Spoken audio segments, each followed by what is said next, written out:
99. Are you in the clear? Unit 99 to KMA 907. Unit 99, Sergeant Meredith, 909, in service, on the air. This is Sergeant Dan Meredith of Unit 99 at Headquarters, Police Department, City of Sacramento, California. My detail is to ride in Unit 99, our tape recorder-equipped radio car, and to respond whenever the dispatcher transmits a signal to one of our other units on duty somewhere in the city. At the scene, we make the recordings which we provide for this program. Now, to tell you more about Unit 99, here is our chief, James V. Hicks, Sacramento Police. Unit 99 is a regulation radio patrol unit of the Sacramento Police Department, cruising the streets with a tape recorder.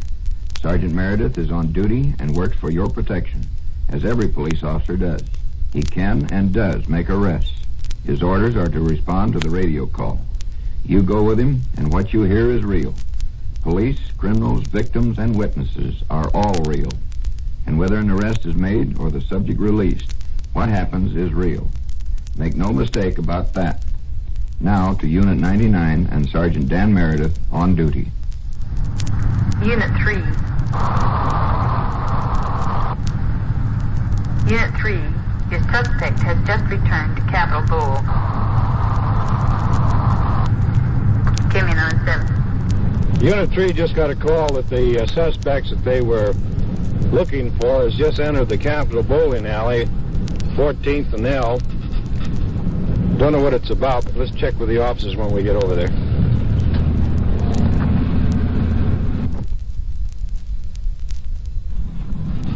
Unit, sir, I see the officer out in front of the bowling alley. They're going through the suspect's pockets. Let's get out and check it. I ain't got no check. Where's your buddy? Huh? Where's your buddy? What buddy? Fellow you left the hotel with. I didn't leave nobody at the hotel. I'm staying by myself. Well, you left the hotel with another fellow. Where is he?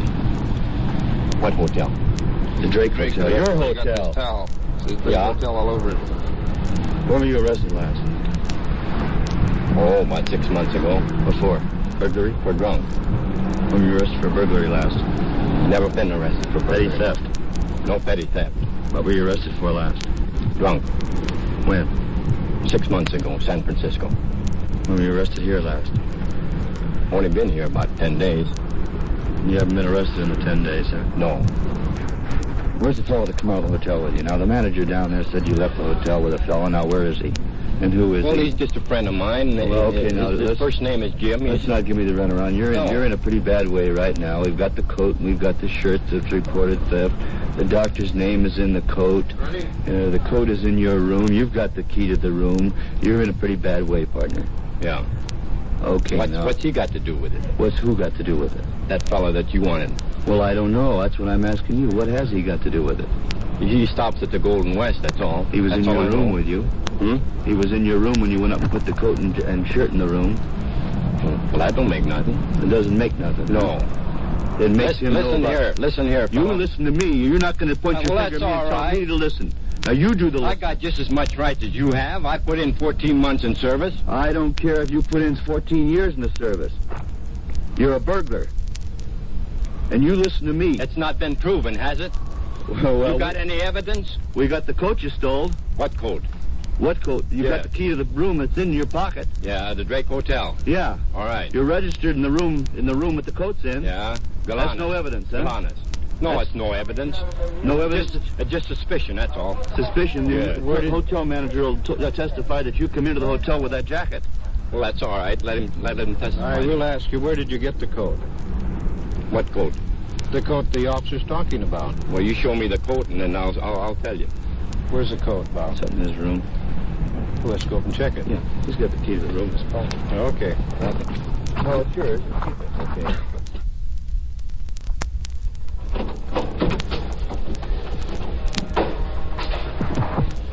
This is your room. That's my room, yeah. Okay. It's your property? Yeah. It belongs to you. It belongs to me. Both of these things? Yeah. Where did you get them? Bought them. Why? Where? Huh? Where did you buy them? San Francisco. What's the label on the coat? Where did you buy the coat? Huh? What's the label on the coat? Where did you buy What coat it? is it? A sport coat Yeah. Well, where'd you buy it? in San Francisco. Don't you know the store? Ruse Brothers. What's this for? In the pocket. This is the victim. This is in that pocket? Yeah. Is there a report on this coat being missing? Yeah, that's amazing. Huh? Four reports. This is one of them. In other words, it was taken out of the... That's the other victim's checkbook. that's the checkbook that the victim on another case had lost. Oh, yes, it's a personal check. In fact, it has his name stamped on the individual check blanks itself. Now, these two receipts here is for a doctor, I see, and also that came out of the coat that was reported stolen. Yeah. Now, how about... Here's the other victim's glasses. And that's the other victim's glasses. That's the third victim. Now, the fourth victim There's lost his shirt. Here's the victim's name. That's the victim's name. Well, what do you have to say about this, all these four different articles? Well, I might as well say, Well, I think you better, yeah. Say, yeah, what? okay. Where did you get them all? Capable. And a reason for doing it? Well, he wouldn't give me a job and give me a bad time tonight. And, So you took it out on other people. Is that it? well, I know I shouldn't have done it, but I did it. Did you meet this other fellow before or after you went to bowling alley? Before I went to the bowling alley. Then he was in with you, right? He went down there. He takes Sherry's stuff back with you? No, he's not in on that. Hmm? No, he's not in on that. He's just from Washington is all. Did you go down to bowling alley together? Yeah, we went down together. He knows that you took this stuff, doesn't he? He wanted to get a job down there. Yeah, I guess he does. Well, I think we better go through the whole place here. Go ahead. I think this gentleman will cooperate with us now. You let us know. Well, it's no use denying it now because what's the use there? So you've got all that there, like that checkbook and then the glasses there. In other words, we've got all the evidence. That's against right, you. sure. Now, could you help us a little further in case you might have hidden anything under the bed or in the pillows? Did you? No, I didn't. This is the total amount. Is that it that you had taken? That's exactly. How much of this property is yours? In the drawer here.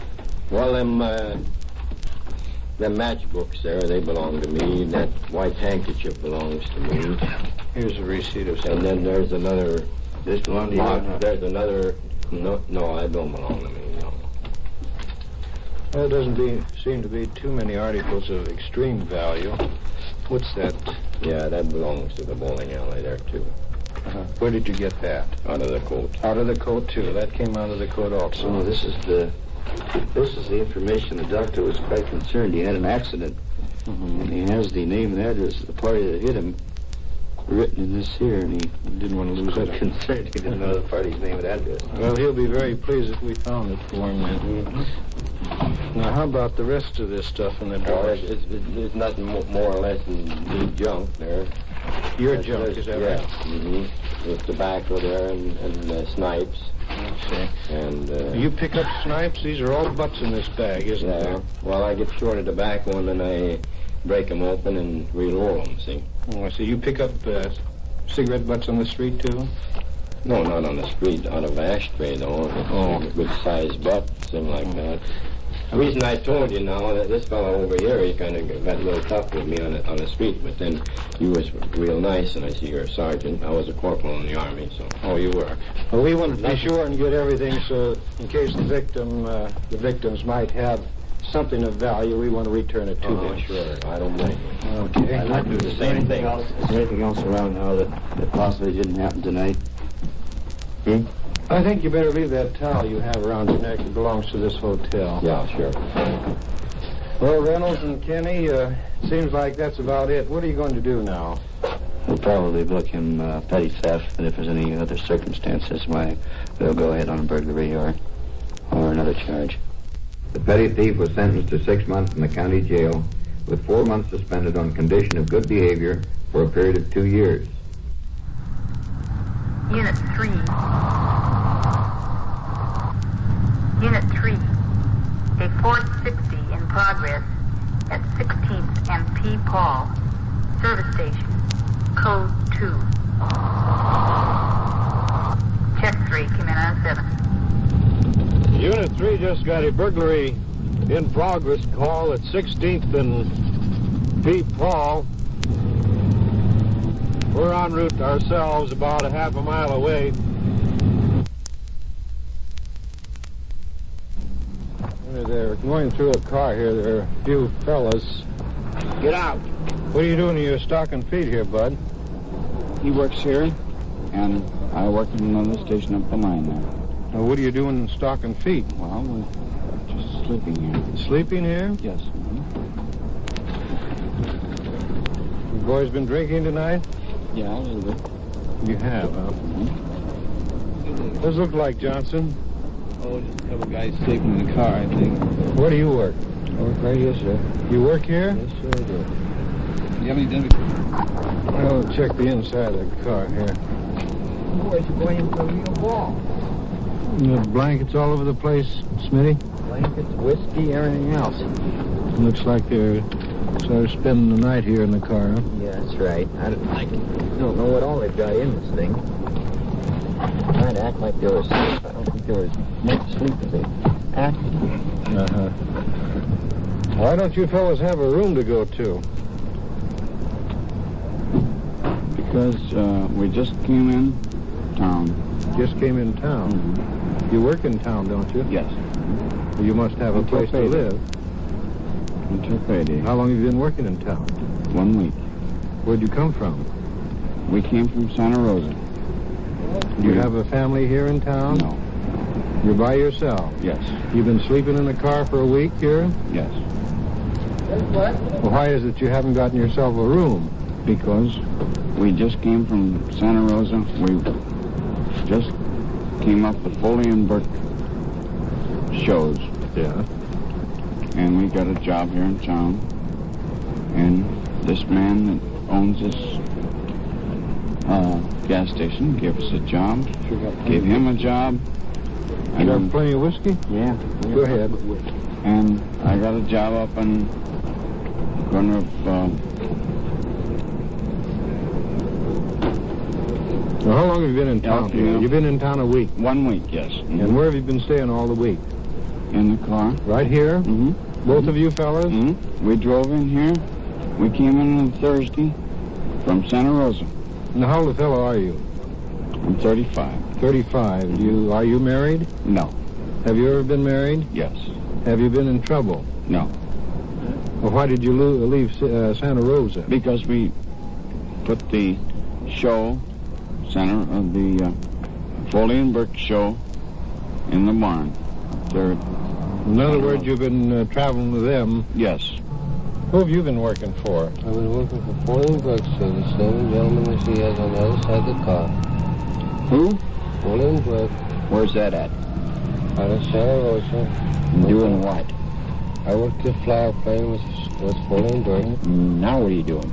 I'm working right here. Where? Right here in this station. I have the keys for the whole joint right here. You see him. All right, there they are, right there, sir. Who owns the station?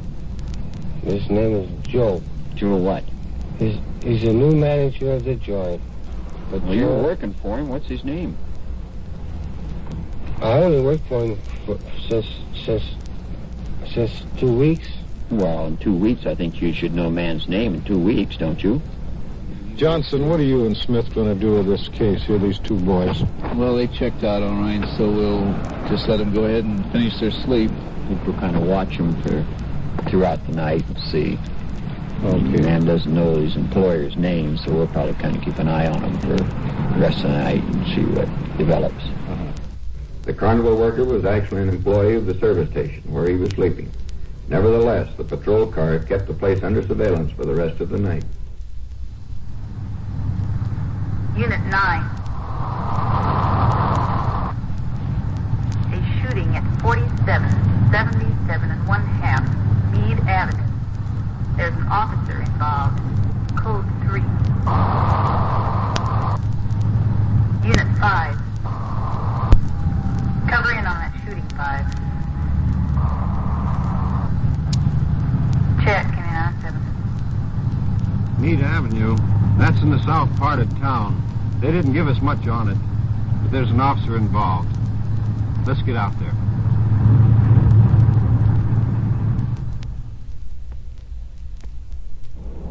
We're out at the location now. There are about 5 units. We're going to the back of the house. Captain Sears, Sergeant Gunnar Hassel, Detectives Otto Dahl and Warren. Another detective unit is here. I see a pair of legs protruding from the back door. 2 persons lying flat. Here's one subject. He's on his back, a gun alongside of his right shoulder. Another one in the doorway. Both white male. Nugent, what's this all about? Well, we have a warrant here. We were going to serve on this Frank Latimer. On this fellow here? Yes, he was wanted in Seattle, Washington, Kings County in second-degree assault. Mm-hmm. And this gentleman here is Ed Streeter, who works for Mr. Lehman in Seattle. An officer? No, he's a bail bond server. I see. He returns fugitives. Mm-hmm. How did it all start? Do you know? I went to the front door with a warrant and knocked on the door and told him I was a police officer. And I heard a rustling at the windows, and all of a sudden I heard the door open at the back, and the first thing I heard was shooting. Mm-hmm. And they came around the side. Mr. Streeter was here.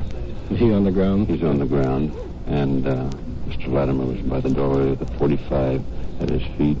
Henry Warren had shot when after Latimer shot Streeter. Henry Warren shot him. Did any of you guys get hit? Yes, there's one. Yeah. One of them's dead out. One of them's dead out here, one of our boys.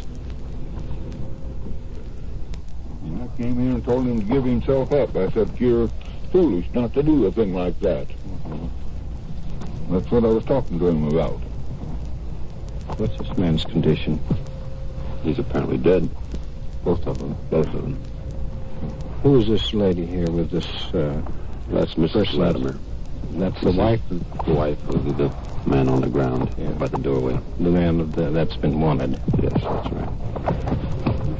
How many shots were fired, do you know? Well, I know Officer Warren emptied his gun after Latimer had shot Streeter. Yeah. And Henry Warren was behind the clothing here, on the clothesline, and shot right through the clothing. I see. Well, the suspect had a .45, you say? .45, I have it here in my possession now. Over here by the body of the officer, is that his gun? Yes. That's his gun. That's it. You are a member of the bonding company that was out here. I own the bonding company. That made an effort to help the officer in getting this man. That's right. Where did this fellow come from, this suspect? Seattle. Seattle. What's he wanted up there for? Was it again? Shooting at a person. Shooting at a person, a felony. Mm-hmm. Uh-huh. Yeah. And how long has he been here in town? That I don't know. Maybe this gentleman here could... I've been about, I would say 7 or 8 weeks. And did you know of his background, his criminal record? Nothing. But he came here, and he was here at Sacramento about 2 weeks before I knew he was here. Mm-hmm. He came to my house one evening and told me he was here and had a place to live. And I tried to tell these gentlemen where it was this evening, didn't I? And you were here at the time of the shooting, too? Yes, I was here. I came out here then. I followed them, I guess, right out there. That's it.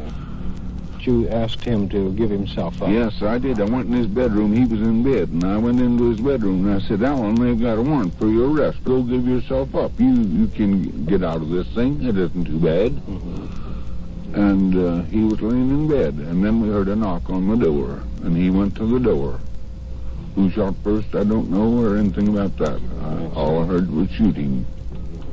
Here's Detective Warren Henry. Can you give us your side of this story now? Well, Mr. Streeter and I, we went to the back of the house, And Officer Nugent went to the front, and he knocked at the door and was asked who was there. And he said, police officers, open up. We didn't hear anything more until the back door opened, and the man came out with a .45 in his hand. Mr. Streeter said, halt, police officers. Second And he, that's right, and he turned around and shot Officer Streeter. And where were you standing about that I time? was standing about 4 feet away behind a sheet. Over there? That's right. And he turned the gun on towards me to shoot at me when he heard me, so I shot the next shots. And he fell just where you shot him. That's right. Did you see him? Where did he have the gun in the house? I don't know. Did you see him take it out of the bedroom? No, I didn't. Did you know he was going to shoot? No, I wouldn't. I'd have knocked him out if I did. You were in the bedroom with the wife and the 2 children. Yeah, This thing happened on the back porch. yeah. Did you tell them the officers were here? No, I didn't. They weren't here yet. They weren't here yet. No. You told them they were coming? Yes, I told him. I said, they've got a warrant for your arrest. Henry, well, you're lucky you didn't get shot tonight. I feel so. Because when that gun turned around at me, I know it looked awfully big. As far as I know, he must have been pretty tough. Gunfire and the deaths of 2 men wrote the disposition of tonight's case of the shooting on Meade Avenue. This was a routine matter, serving an out-of-state warrant on a bail jumper. But in a split second, it became a gun battle in which a Sacramento police officer could very easily have become the 3rd casualty. The fugitive apparently was a desperate and dangerous man. He had served 9 months in prison for possession of a machine gun. He was charged with threatening a man with a gun and firing a shot at him. And it was only the alertness of the local officer that saved his life. At no time can a police officer afford to relax. This is Unit 99 in Sacramento, California. These on-the-scene tape recordings were provided by the Sacramento Police Department and were made on duty by Sergeant Dan Meredith in Unit 99. Your host is Chief James V. Hicks of the Sacramento Police Department. Be with us when once again you will hear... KMA 907, Sacramento Police. Unit 99. Are you in the clear? Unit 99 to KMA 907. Unit 99, Sergeant Meredith, 909, in service, on the air.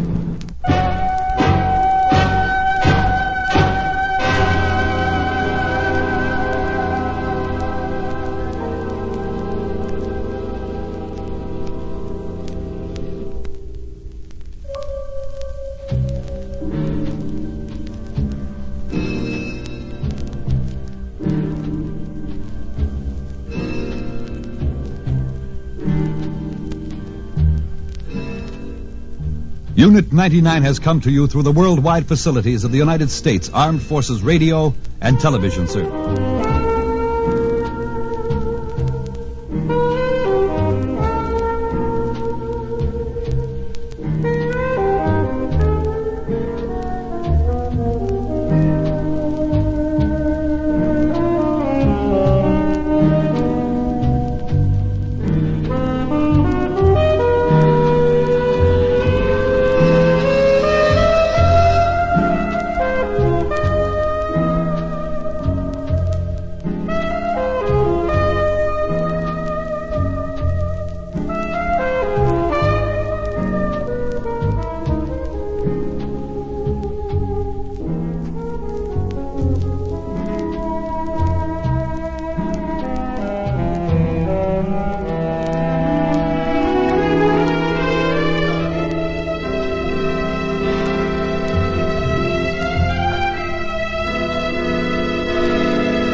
News.